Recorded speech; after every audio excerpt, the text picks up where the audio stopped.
All right, I call the regular meeting of the Milliken Board of Trustees for May 11th, 2022 to order. Please rise for the Pledge of Allegiance. I pledge allegiance to the flag of the United States of America and to the republic for which it stands, one nation under God, indivisible, with liberty and justice for all.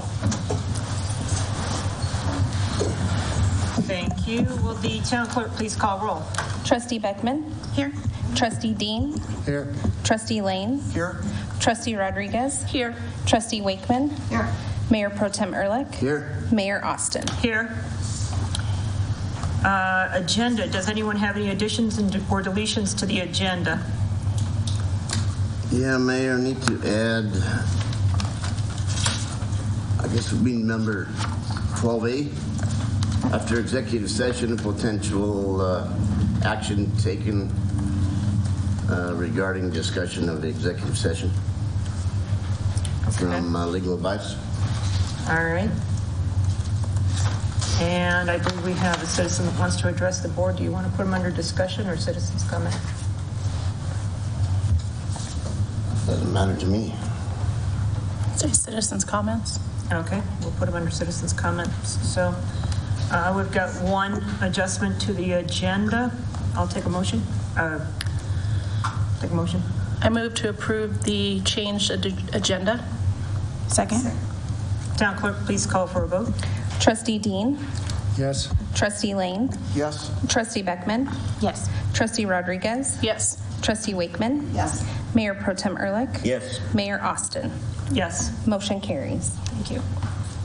I was made aware Michael Mason wants to address the board, but he's out around the corner.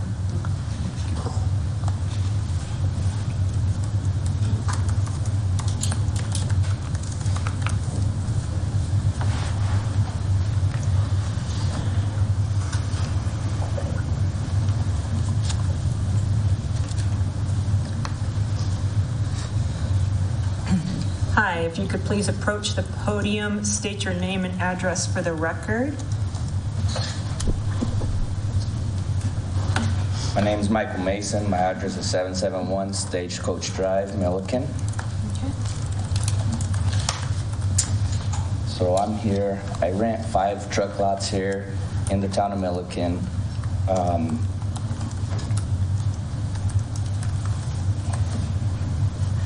Where we park our trucks, there's a lot of issues there. It's pretty well empty now. Stolen trailers, and I was talking to the code enforcement officer, Greg, and I was talking to him about all that, talking to him about suspicious people and law enforcement not showing up. I was talking to him, and we were talking about if he liked his job. How he changed jobs from being a patrol officer to being code enforcement. He mentioned to me he didn't like his job. He rather be a patrol officer than code enforcement officer. So I purchased the property out on 257. The address is 23124 Highway 257, so I can park my trucks out there. I went out there, and the ditch people were cleaning out the ditch. They had piles of dirt. They told me they would smooth it all out. So I said, okay. So I started receiving letters from the town. I have packets here for each of the board members. I don't know if I can hand them out. Yes, we can just pass them down. Go ahead. Do you want me to hand them out for you?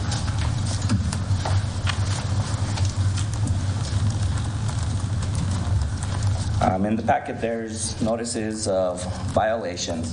One of my violations was weeds. I cut down the weeds, I got a violation for weeds. State of Colorado, weeds are a nuisance. Shouldn't have got that violation. Oh, Another violation, parking out there. I was told the property is medium industrial. If you go on the county website, it's agriculture. In the packet, it also shows you it's dry farmland.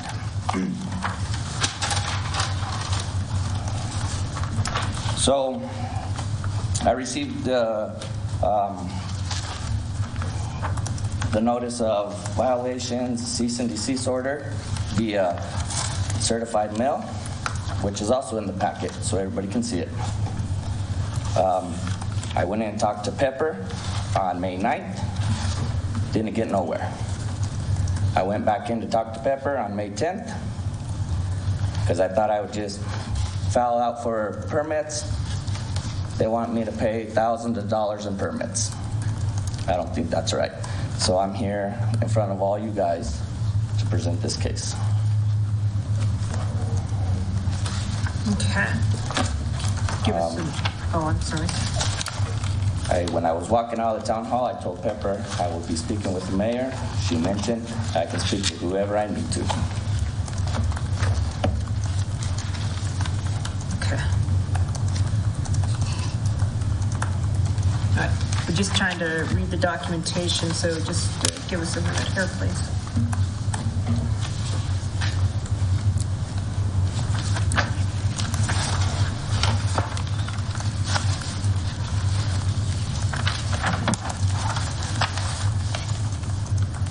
All right. Ms. McClanahan, could you come up? I just have a couple of questions for clarifying. I will tell you that we generally don't have a lot of debate in customer comment, but we might have a couple of clarifying questions, and then we'll decide how to proceed. So if you could go ahead and come on up and you can hang out.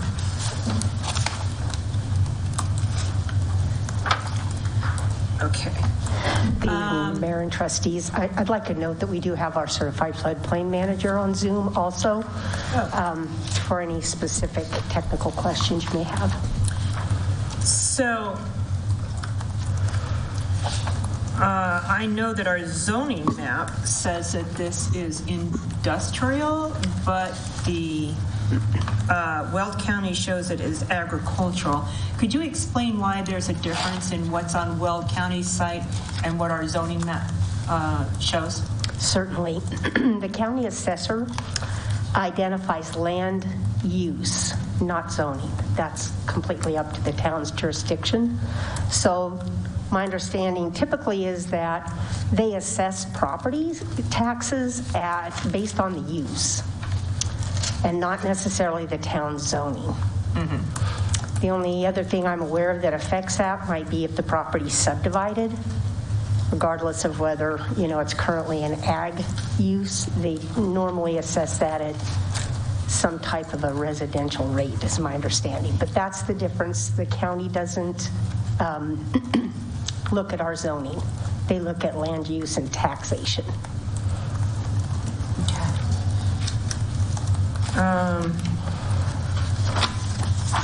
And while the rest of the trustees are considering, there's a notation here about destroying vegetation.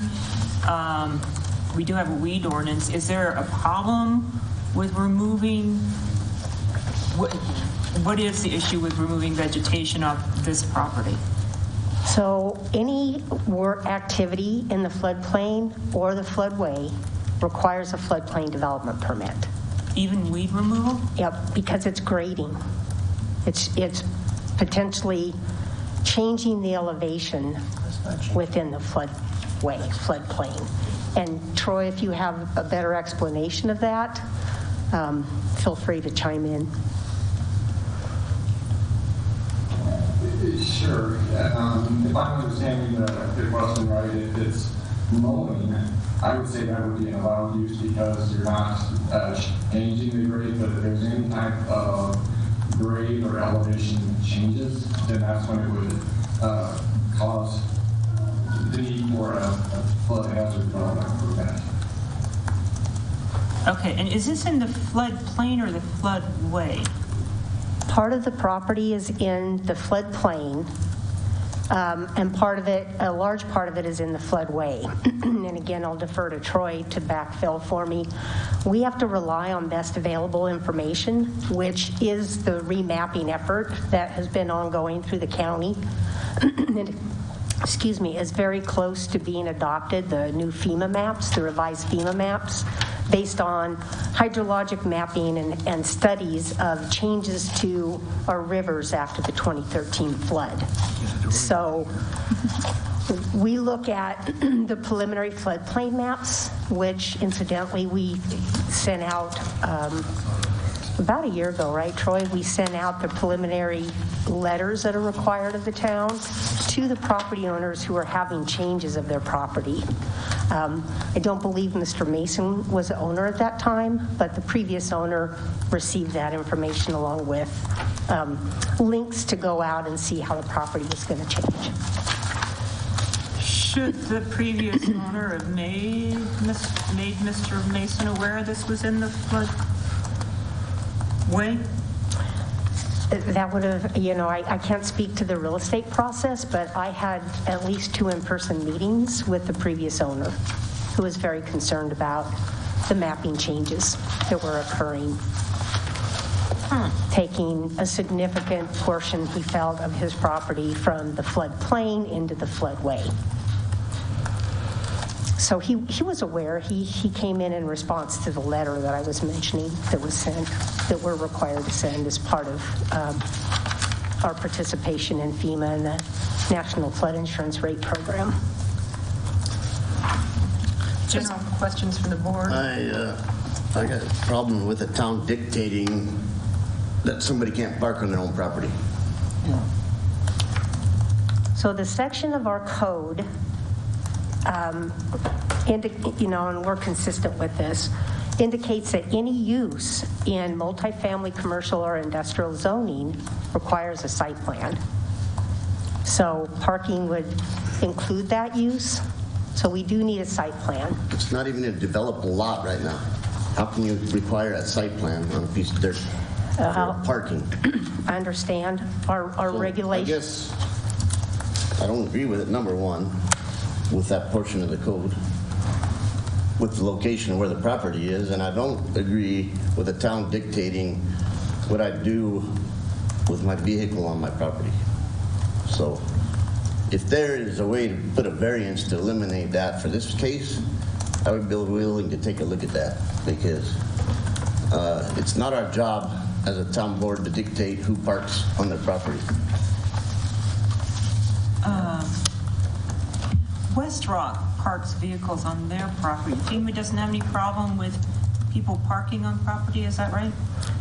My understanding is they're an existing use. I assume that they had, and they've been there for prior to my employment, but I assume that they had a site plan approved for their use, which identifies landscaping,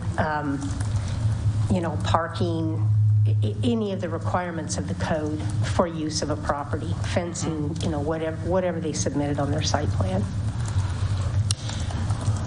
But with the floods that had occurred, wouldn't we reevaluate West Rock as well? If they're in the floodplain, to ensure that they're in compliance as well? We've received, and I've looped Troy into this too, we've received a lot of inquiries from appraisers and real estate agents about, what the status of the property is, and we've provided information to them in terms of continuation of use, as well as, not FEMA's non-conforming. What happens if we get another flood and the building is impacted in some way? So I don't know if we're required to go around and reevaluate property, but there will be some code changes in our floodplain section as a result of these remapping. And Troy and I have been meeting on that. We've been coordinating with the state and the county with this remapping effort. So, I'm sorry, I have one more question. With the weeds, were you using a lawnmower or spraying them, or what were you doing with them? So when I purchased the property, the leaves were more than 6 inches tall. They looked like trash when you drove by there every day. So I just took the sister and all these out there. So it was graded, okay. Trustee Lane, you have a question? Yeah, I think I recognize exactly where this is. So the ditches were cleaned out by who? So when I drove by one day in my truck, I seen an excavator and a loader out there. I came and parked my truck without the truck parking, drove my pickup up there and asked the guys what they were doing. They said they were cleaning out the ditch, and I had a pile of weeds in the middle of that property. And they had dirt there, and they told me that for me letting them park their equipment on my property, they would blade out that dirt, level it all out, and take that pile of weeds out of there. So I said, what you gotta do? Okay, so they were parked on your property and they were cleaning out the ditch for the water, for the, like agricultural? Agriculture, it's an agriculture ditch. So, Yeah. the ditch runs all the way from the Big Thompson, runs all the way to Right. Milliken, comes all the way to the east side of Milliken, and leaves. And the ditch is on your property or next to your The property? ditch is, so my property, Next to. it's right next to, right, Okay, so the dirt was moved onto your property as they cleaned it Yeah. out? So you asked them just to level it out? that's correct. Yeah. Okay. All right, so it sounds like we've got several things to address here. Any final questions from the board? This is something that we would refer back to Town Administrator Powell to see if we can resolve the situation. Do you have any ideas or thoughts on how to resolve this? Administrator Powell?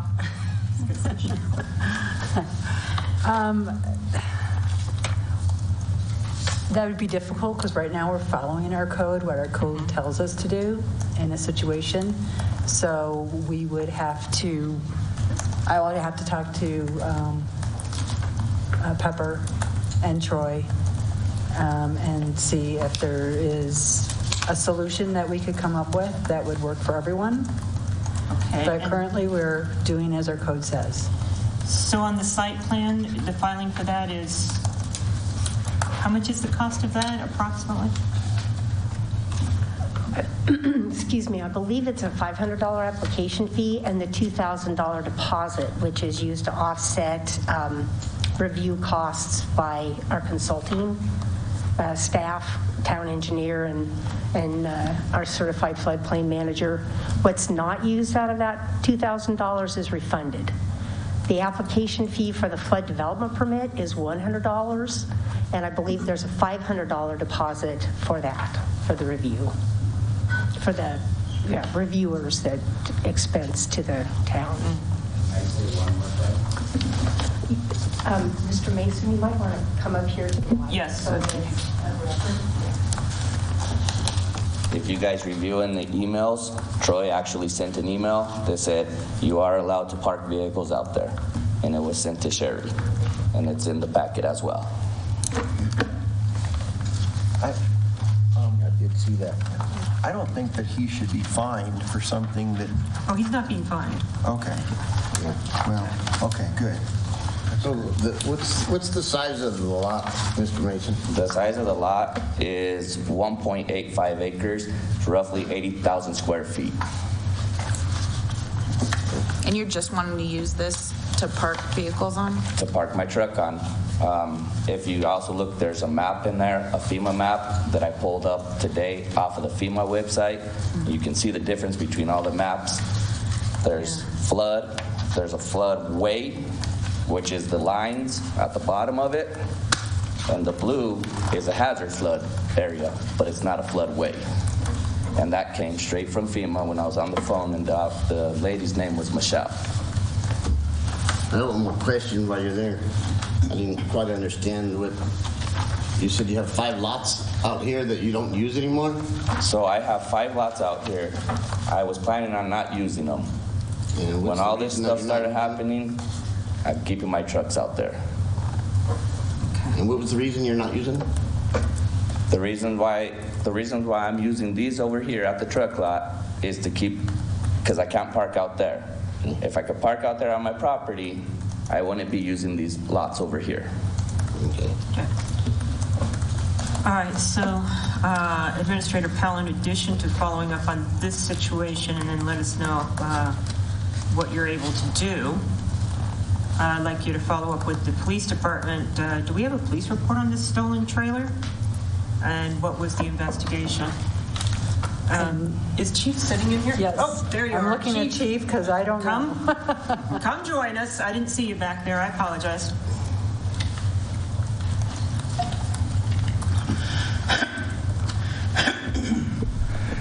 Morning, Mayor, or good afternoon, Mayor, members of the board. Good morning. We wrote that to Mayor. Good morning. Thank you. So yes, we did get a stolen trailer report out there. We did take a report on that. So yeah, we did. There was a report on that. Did we do any investigation on it? We did do an investigation on it. The only thing we can find out there, because there's no cameras, there's not really any evidence that we were able to compile out there to try to give us any leads or anything like that. We did add the information into the CCIC system as stolen. So the marijuana facility has full cameras. Did we check to see if they saw stuff going in and out? We did. The officers didn't find anything on that.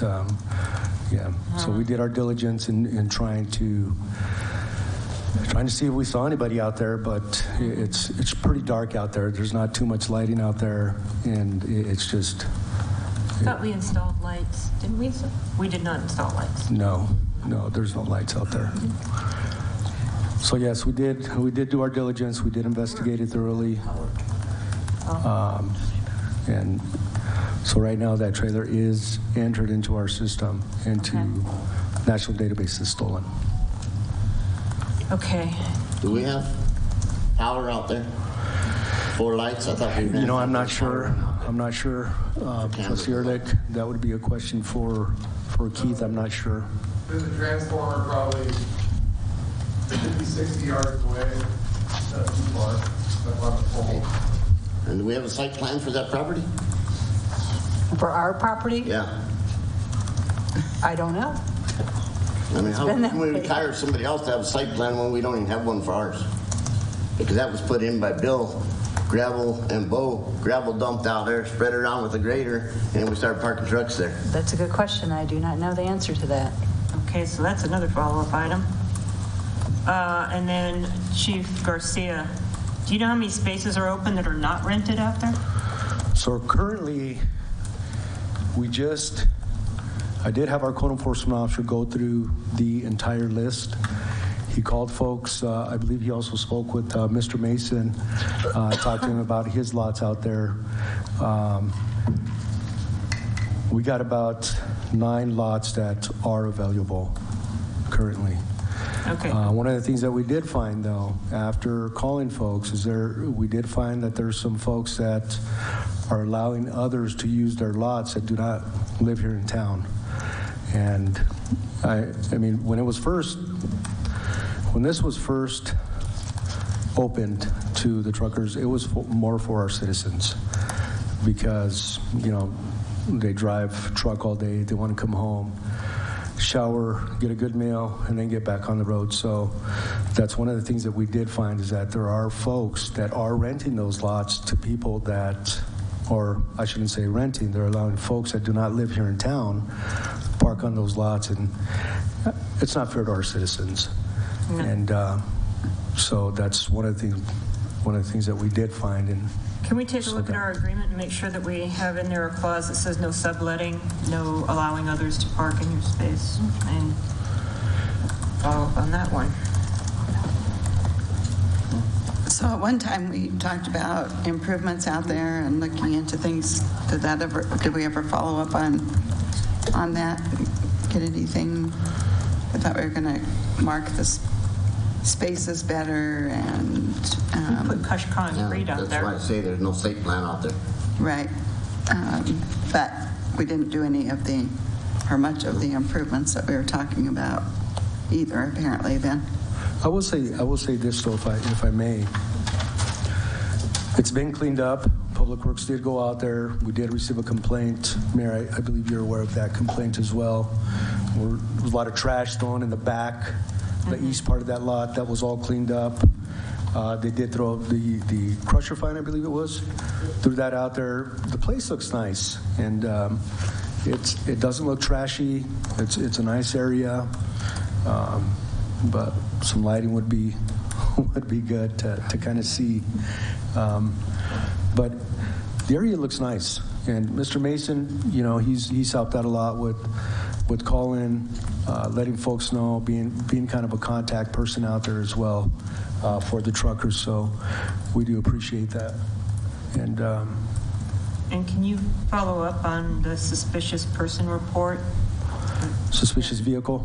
No, suspicious person. Person or vehicle? Person. It's vehicle.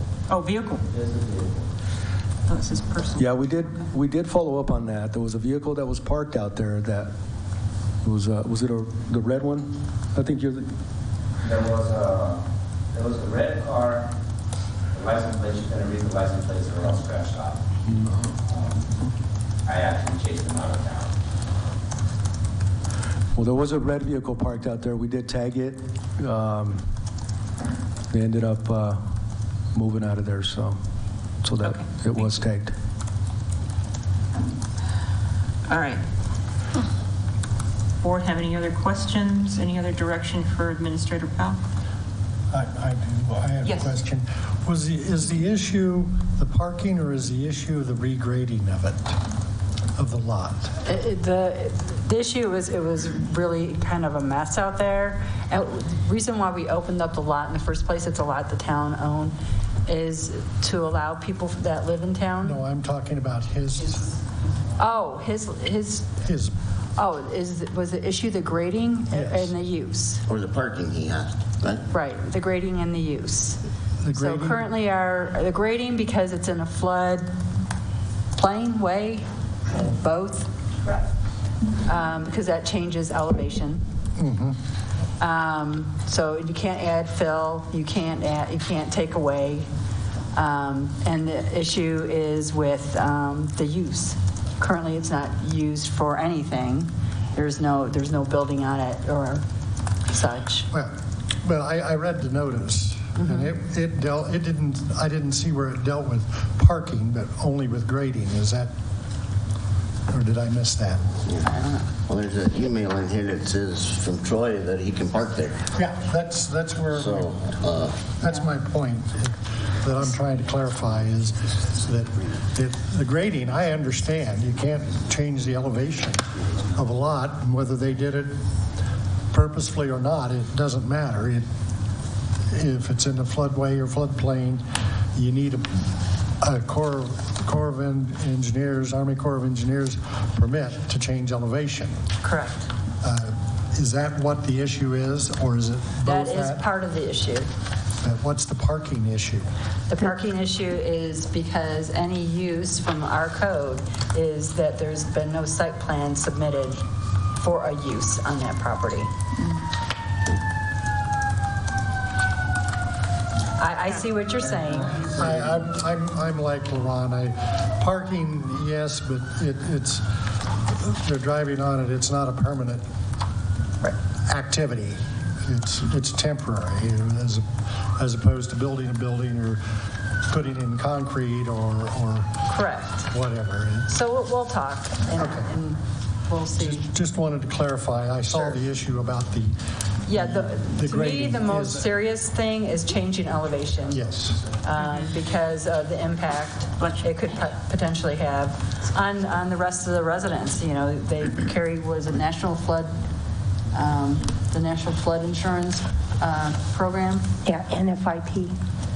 And I believe Troy is requesting to speak. Oh, Troy. Yes, Troy. Yeah, I'm sorry. Just to help clarify the email I sent to Mr. Mason, the intent was to say that could have been an allowable use. It wasn't intended to say that there was a whole site entitlements for parking. So I could have been probably more clear on that, but that was the intent, is what were the allowable, what were some possible allowable uses that could have been used for the property, not full entitlements.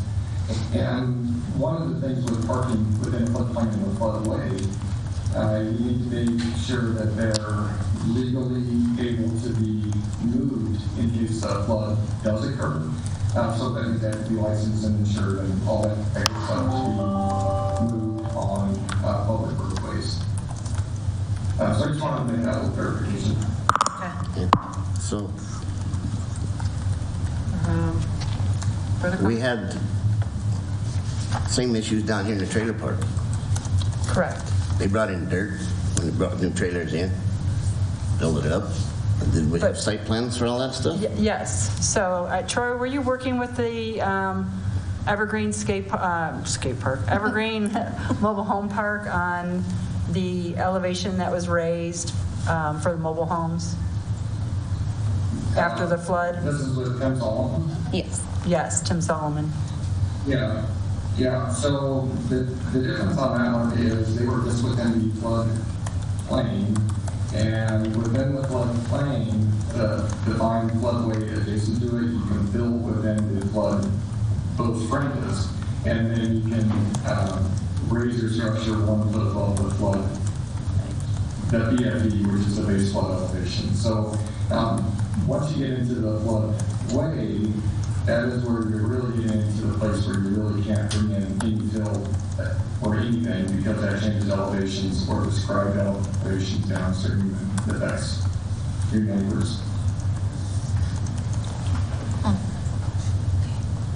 Do you have an estimation, Cheryl, on how long you could reasonably come to a solution on the situation? Sure. I could certainly do so within the next week and a half, I would imagine. 2 weeks. Okay, 2 weeks would be fine. Okay. All right. Any other final comments? Let me just make one comment. Mayor, if you don't mind, you asked the question whether there was a prohibition on subleasing in the licensing agreement. I'm looking at the effort that we made last fall to revise that agreement, and even then there was a provision that said licensee is specifically prohibited from sublicensing, leasing, or renting the licensed premises to any other person or entity. So that provision is in there. And Thank you. You bet. All right. Mr. Mason, thank you for coming down tonight, and we will follow up with you. Okay. Thank you. All right. I know that that's not normal for citizens' comments. However, it's not like we have a wide audience here tonight, so. Okay. We're down to meeting minutes. Is there any discussion or comments on the minutes of April 27th, 2022? I'll entertain a motion. Move we approve minutes printed for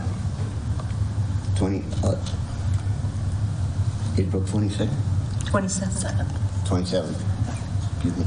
I second the motion. Where's your glasses? Please call for a vote. Trustee Lane? Yes. Trustee Beckman? Yes. Trustee Rodriguez? I'm going to abstain. I was absent. Trustee Wakeman? Yes. Trustee Dean? Yes. Mayor Pro Tem Ehrlich? Yes. Mayor Austin? Yes. Motion carries. Thank you. I really hope they're not going to my house. Yeah. The next item is our town administrator's report. Administrator Powell. Thank you, Mayor. I'll make this pretty quick. So John Rabus and I received from CDOT the pedestrian crossing study that they completed. So John and I will review it. They have some very good suggestions within that study. Actually, it's very well done. Be happy to share it with anybody. Still waiting on the speed study, though. Okay. So, as we were talking during the work session today, Don Stonebrink, myself, and Leonard Weiss met with Johnstown regarding water and the potential Hillsborough usage for water. This was last week. So, and we'll just, they're getting ready to upsize their plant, and they're trying to determine what uses they're going to have, or perhaps whether we would be interested and having them also be a provider to us with water. So it's still in early stages of conversation, but it's nice to have these. So, and that's pretty much it. There's lots more, but I wasn't in today, so I did not gather all my notes, so I apologize. No, we have a lot going on. Next meeting. Next meeting. All right. For the consent agenda, we have Resolution 22-08 to amend the June 22nd meeting date for CML. I'll take a motion. I move to approve the consent agenda. Second. Town Clerk, please call for a vote. Trustee Beckman? Yes. Trustee Rodriguez? Yes. Trustee Wakeman? Yes. Trustee Dean? Yes. Trustee Lane? Yes. Mayor Pro Tem Ehrlich? Yes. Mayor Austin? Yes. Motion carries. Thank you. Can I mention one thing really quick, if I could? Sure. So at the Hillsborough Skate Park, you should stop by and see it. We just had the mural redone within the bowl of the, one of the bowls of the skate park. Turned out very nice, very, very nice. So local artist somewhere in the area, she did the signage on the side of Pelican Joe's. And so we're looking towards her doing the library box, the cover box that we had built this year. So doing something fun on that. So, Great. Just anyway. in time for the competition, May 21st. Okay. Our action agenda item is after the executive session. So we'll move on to the discussion agenda. We have a committee's discussion. Cheryl Powell, Town Administrator. Yes, ma'am, thank you. So once upon a time, and Leron and Peggy, I'm sure you'll remember this, we used to have committees, or board members assigned to certain committees to attend certain meetings. And I think we've kind of lost the pulse of the community because we've not been really doing that. I think it's really important, especially now with the growth we've had, and just to know what's going on and have some feedback to the board. So I did want to discuss, the potential of somebody being on the TRPR Rec District Board. They have meetings once a month, and it would be nice to have a Milliken presence there. My understanding currently, it should have happened already. All the board members on the Rec District right now are all from Johnstown. So it would be nice to have somebody from Milliken there seeing what's going on. The other is the school district. We don't have a lot of representation from Milliken, actually, very little. Now that Trustee Wakeman is no longer on the board. So I think those meetings are also important. I have been attending some, but I think it's even more important for a board member to be there. And the fire district, the same thing. We used to have somebody attend the fire district meetings, and especially too with, we share a fire district with Johnstown. What's going on, so we can report back to the rest of us and know what's happening with there. And the last, I believe, is the MPO. Currently, the mayor attends those. It's always nice to have one person and a backup if you can't go. So I am looking at transitioning that off to someone. I have a few too many meetings. So we'll be reaching out to someone for that. So I just wanted to speak about that because I do think it's important. We could certainly send a list to everyone. I could ask Carrie to do so and what the meeting nights are and the times, and if you would let us know which ones you would be interested in attending. So, thank you. Will you want us to report back during these meetings? During these town meetings on those meetings? Okay. Yes. We used to do it during the informational area on the agenda. So, nothing long, just some bullet point items.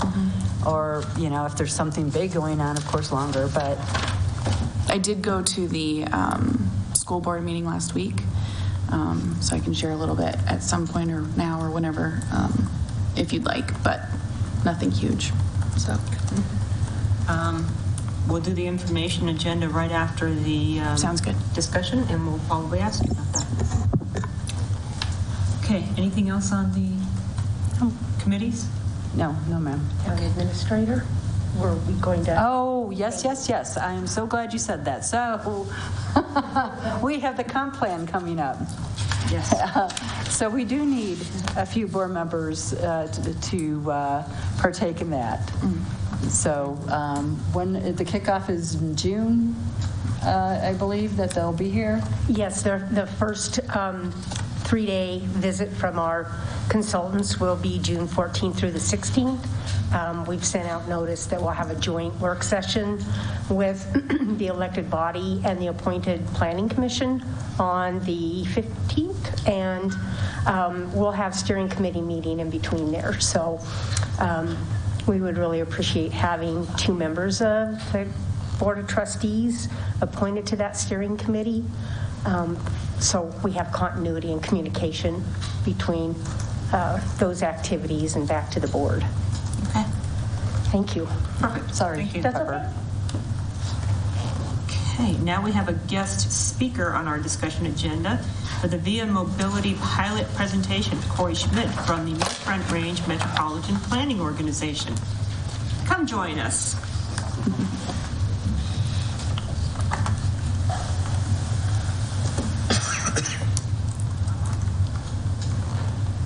Good evening, everyone, and thank you for the invitation to speak with you all this evening. I see some familiar faces from when my colleague Hannah and I were here back in August to discuss the VIA pilot as it first started. So tonight's a good opportunity to talk about kind of how that pilot service, transportation service went in Milliken and Weld County over the last 6 months, and kind of an idea that and a plan that we have to bring it back on a permanent basis to serve older adults in town.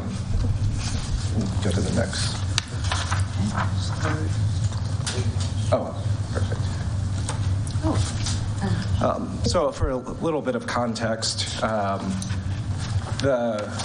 I'm here representing the North Front Range MPO, but the program that I work most closely with is our mobility program called Ride NoCo, which is funded by the North Front Range MPO Planning Council in January of 2020 to really enhance mobility for older adults and people with disabilities across all of Larimer and Weld counties.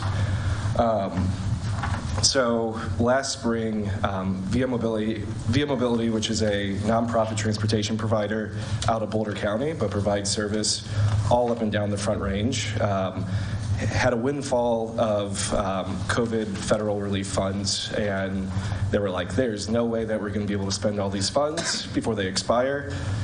Are there any needs for transportation service in Larimer and Weld counties? And we were like, yes, let's talk. So using these extra federal Section 5311 funds, which was General Rural Public Transit, we put together a pilot, which you can see on the map there, to really provide service in rural communities, kind of centered mostly along the US 85 corridor, but also including the towns of Johnstown and Milliken, because you all were not technically considered to be part of the Greeley urban area, so those rural transit funds could be used. The pilot began on August 2nd and was originally scheduled to only run 4 months through the end of 2021, but due to the demand of the pilot service, it was extended an additional 2 months and concluded in the end of February. As you can see, it was a very successful pilot.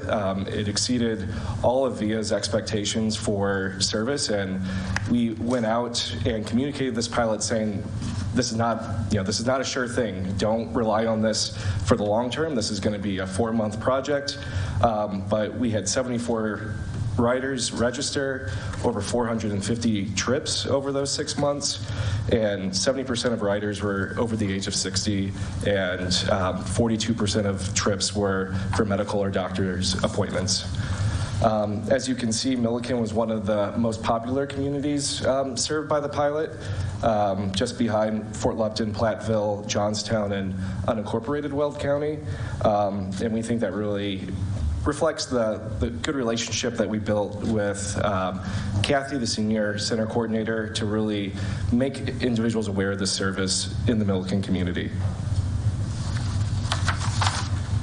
And here's just a map kind of highlighting kind of where those riders were coming from. As you can see, it was sprinkled all throughout the service area.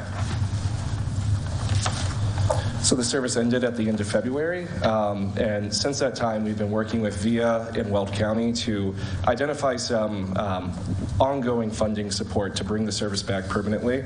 And we identified the new state multimodal mitigation and options funds, MMOF, that was funded through State Senate Bill 260 last year as a really promising match for the service. Kind of the stated program goals were to enhance the ability for older adults to age in place, better connect rural and smaller communities with transit services, and just really support other options and improve air quality in the state. So what I have broken down up here is kind of an approach to help communities chip in to support this service. Weld County is planning to be the applicant for these funds for the North Front Range MPO, which includes, Johnstown, Milliken, Severance, and Eaton, and then the unincorporated portions of Weld. And we're looking at about a $20,000 commitment per year from the town of Milliken to support this service. And this would supply one driver and one vehicle to serve these 4 communities 50 hours a week. During the pilot, it was providing service from about 8 a.m. to 4 p.m. And I'm happy to answer any questions. So on your registered riders here, it says Milliken had 8. Is that only 8 people from Milliken use this service? Yes, so during the pilot service, 8 Milliken residents signed up. I've got a question on from your slide 3 to your slide 5. Mm-hmm. Slide 5, you mentioned Severance and Eaton, come along with Johnstown, but your slide 3, you don't mention Severance or Eaton at all. And I don't and then your percentages are different. I mean, we have 8 at 11%, but then your slide 5, we're at 17.9%, but Severance and Eaton weren't even on your first group, so I don't understand. Yeah, that's a great question. So during the pilot service,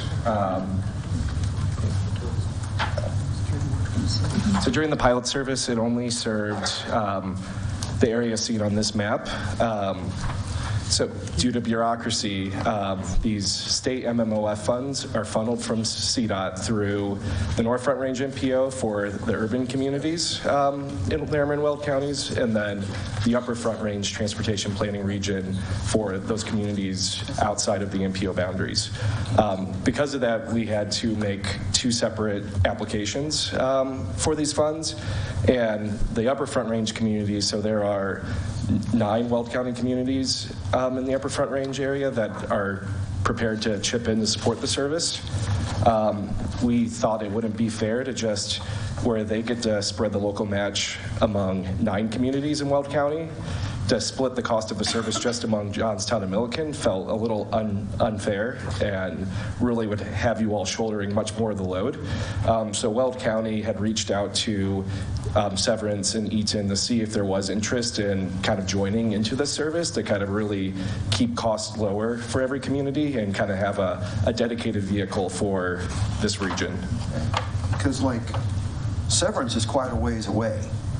And Eaton, I mean, it's a ways away, but then you've got, and Meade is fairly close, and Gilchrist, of course, and Berthoud, although you only had 1 registered in Berthoud. So is there a possibility of getting more towns involved? Because right now, you're averaging just 2 one-way trips a day on 7 days a week, I guess.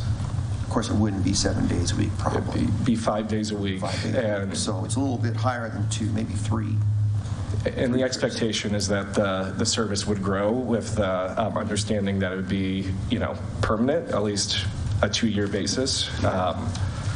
So I guess my second part of the question is, if it grows, right now you've got us contributing $20,000, and with 8 registered riders, that is $2,456 per rider per year, which is $205 a month per rider.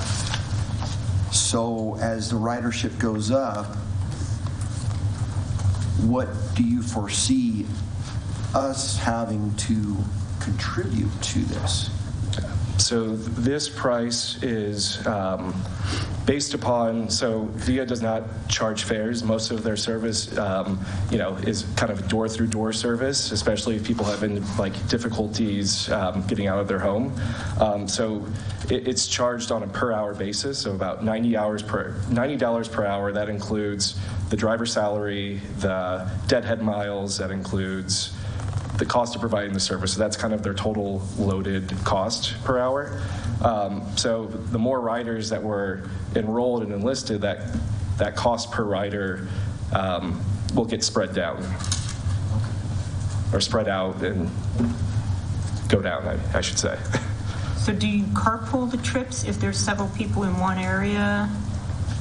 Yes, and I can't speak authoritatively about VIA's service, since I am an MPO employee, not a VIA employee, but usually, so the vehicle is kind of a smaller minibus, but they also have sedans or minivans that they provide service in. So this vehicle for the pilot was a 15-passenger van, and they would often kind of link trips together when it made sense. But there is also the possibility for kind of that one-on-one type of service if it allows at that time. The only thing I think about is I've noticed on social media sometimes people have specifically asked about trips to the airport. That's a problem for them. And also some people have started asking about carpooling to work. So that wouldn't really fit within the 8 to 5 range. If this was a bigger program, would the hours be extended? That's a good question. So VIA does provide general public transit in communities, but they started as a nonprofit volunteer provider for older adults and people with disabilities, and that's really still their target and core constituency. So it's almost intentional in a way to keep it more focused on kind of that daytime hours to really help people get to medical appointments, get to the grocery store, and things like that. Okay. But we also here at the MPO a lot of interest in finding options to get to work and get down to Denver Airport. Any other trustee questions?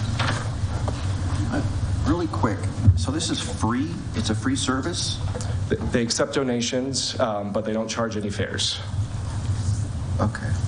So I'm just thinking, I think some people would be willing to pay a little bit, and that would offset the city's cost.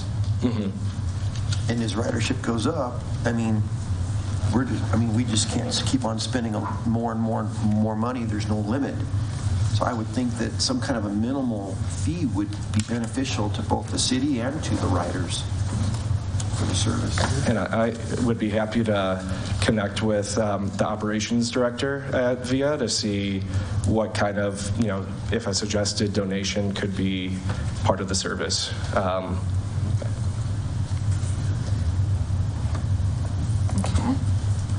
And I will say that it's hard to really get an accurate cost per trip because the value here is more that it's meeting the special needs for older adults and people with disabilities that have limited mobility. So of course there's just a little bit more cost involved there than say a fixed route public transit bus that you can load up with 50 people paying fare. Well, what I'm looking at too is that seniors are on a very tight budget, so I don't think implementing a fee on them to be on the ride would be fair. That's just my opinion. Okay. Any other questions? Trustee Dean. You said you do take donations. Have they been incorporated into your dollar amounts? Not to my knowledge. The dollar amounts for the cost of service for a year came from the CFO of VIA, and that loaded just, okay, how much does it cost to run the vehicle, fuel it, pay the driver, account for deadhead miles when you're taking it from the lot. And I will say, so the vehicle during the pilot was stationed in Brighton, but VIA does have access to a secure lot in Greeley that they would be planning to base vehicles for their Weld County service out of, should this come back and proceed.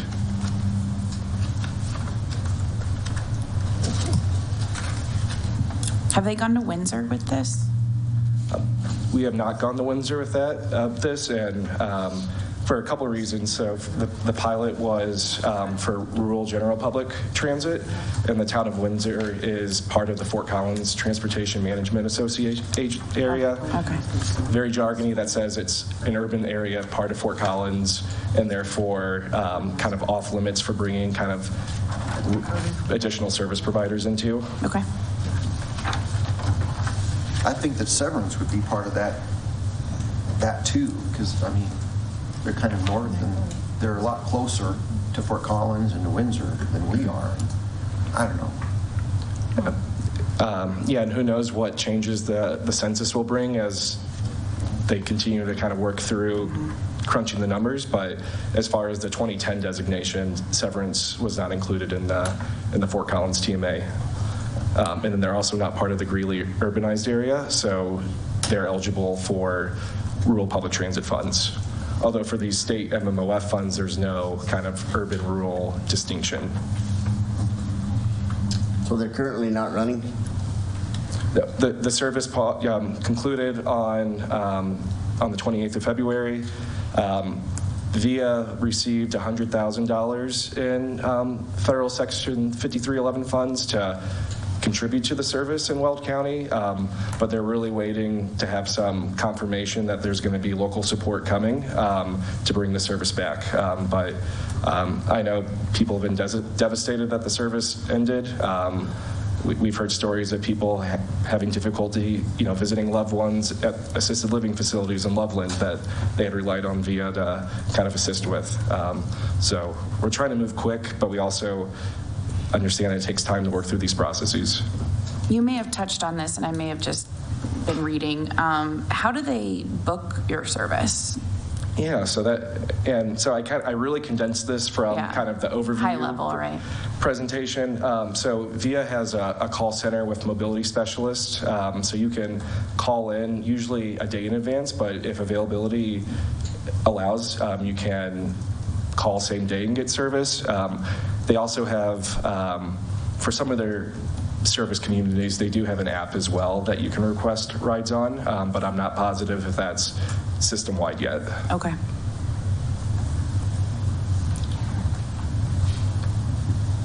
Anything else? Okay, Mr. Schmidt, I really appreciate you showing up today and telling us a little bit more about this program, and then we'll have to follow up with a conversation. So. Sounds great. Thank you again for the invitation, and have a good rest of your meeting. Thank you very much. Thank you. Okay. The next reports are written. Trustee Rodriguez made me aware that she has a question on the police report. Chief Garcia, come visit us again, please.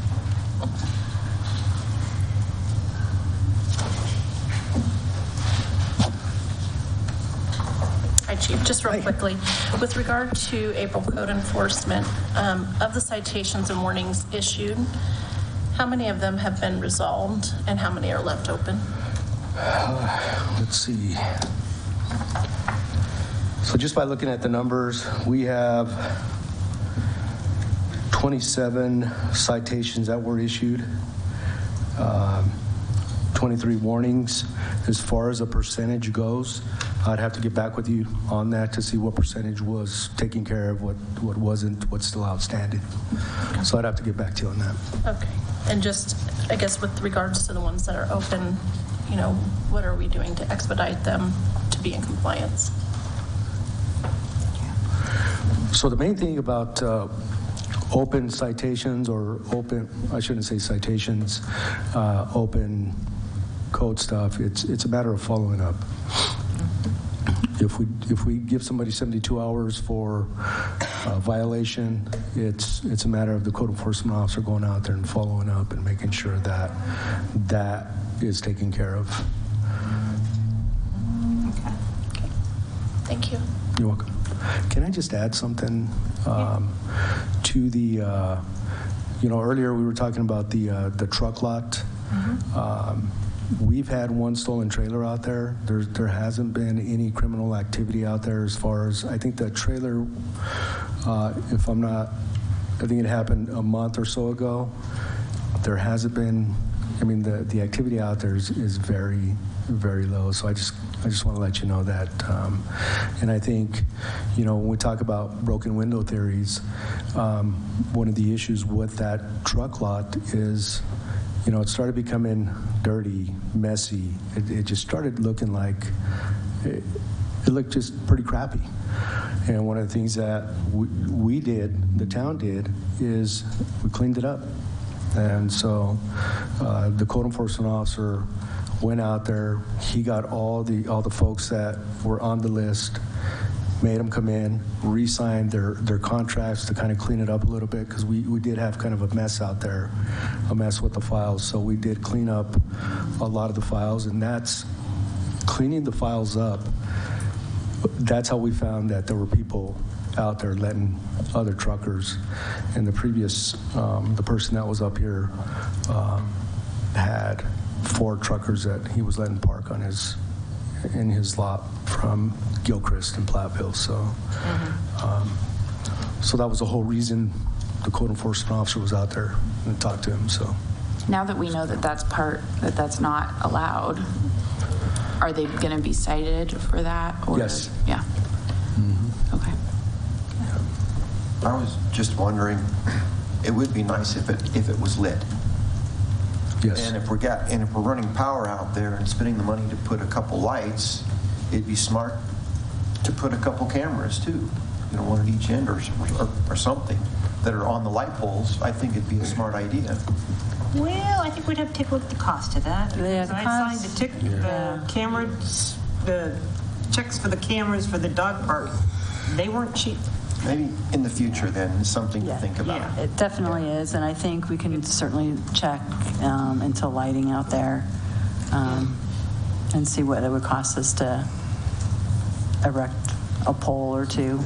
I think our finance director had a... Yeah, we discussed this at length during last year's budget discussion, and what the board wanted to do and what staff thought was the best thing, to do was to put in possibly pavement or asphalt or whatever. We kind of chose concrete. So we know that that's an unreasonable amount, but even the lights and cameras were substantially more costly than the benefit that was derived, that we felt would have been derived from them. We can follow up and do it again, get the numbers. The cameras at the skate park were in, we've done lots of cameras and we've spent lots and lots and lots of thousands of dollars on cameras. And so we just have to go into it with our eyes wide open that we're not sure we have to make sure the cost benefits there for these types of improvements.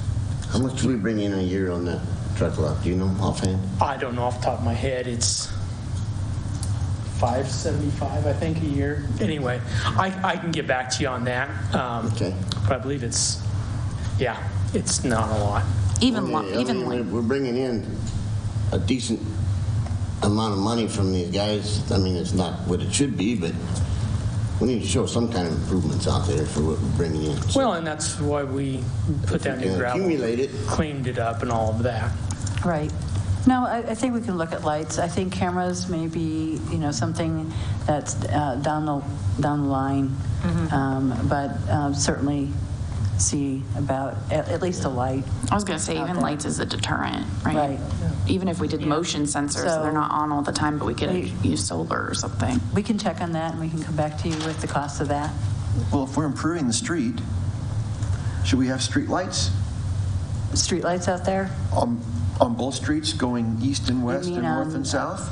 That would make it a little bit more secure, just to have street lights, right? That's true. I would have to talk to our engineer about it because we've got big truck, big equipment going up and down that road. So just making sure it's wide enough. And again, the cost. I can tell you the dog park cameras came in at $14,000. There was pre-work in addition to that, I believe, but yeah. Wasn't cheap. No, well, that's, yeah. That's so you can watch dogs play from your house? No, Steve gets to watch them play. I'm sending my dog to your house to play. So we'll find out the cost on that, and I can talk to our engineer as he's doing a proposal for that, if we can incorporate some lights out there. Because the state might, because we're getting some money from the state to work on the street? No? No, okay. Well, if it could be incorporated into the cost of... We're hoping to get another grant. Okay. That's our big hope. Yeah. It's going to be a very expensive endeavor. So, Dog park is first. Yeah. Poop Patrol. Okay. A lot of good discussion tonight. We have a few follow-up items. I've been making notes as we've talked, so we'll come back around, and certainly it will add to our budget discussions this year. Remember that. So at this point, I will take a motion for an executive session. I move that we enter executive session pursuant to Section 24-6-402-4B of the Colorado Revised Statute for the purpose of determining positions relative to matters that may be subject to negotiations, developing strategies for negotiation, and instructing negotiators with respect to amendments to the City of Evans Comprehensive Plan, and for the purpose of receiving legal advice from the town attorney on specific legal questions related to such plan. I second. Town clerk, please take a vote. Trustee Rodriguez? Yes. Trustee Wakeman? Yes. Trustee Dean? Yes. Trustee Lane? Yes? Trustee Beckman? Yes. Mayor Pro Tem Ehrlich? Yes. Mayor Austin? Yes. Motion carries. Okay, in this session will be Matt Gold, Cheryl Powell, Trustees Beckman, Rodriguez, Dean, Lane, Mayor Pro Tem Ehrlich, and isn't Pepper McClanahan needed in this? Yes. Community Development Director, Pepper McClanahan. Do we need anybody else? Carrie Reinberger, Town Clerk, will be joining us as well. Okay. All right, so we will briefly break for a moment to clear the room, and we will go into executive session.